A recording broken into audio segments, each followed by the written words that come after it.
how to verify your Hinge profile. Hi guys, welcome to our channel. Let's begin. In this video, I will guide you how you can verify your Hinge profile. For that, you want to open the Hinge app on your device. If you don't have this application, you can head over to Play Store or App Store to download this app. Once you open it, make sure to log into your account once you have been logged in. And in order to verify, you first of all want to tap on the profile icon at the bottom right corner of your screen. Once you tap on this option, you're going to find the Get Verified option if your profile has not been verified yet. So go ahead and tap on this Get Verified option. Now, in order to get verified, you will have to take a quick video selfie to show that you are really you. You also want to keep Hinge honest, which means that verifying ensures that Hinge is authentic.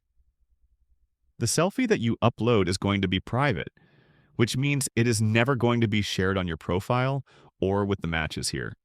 You can also find some quick tips to use the Hinge app. Now you simply want to tap on the Continue option. Now the way it works is that the facial recognition technology compares the face in your video selfie to the pictures in the profile. All you have to do now is take a video selfie and upload this. Then after that, Hinge will verify your profile. And that's it for this video.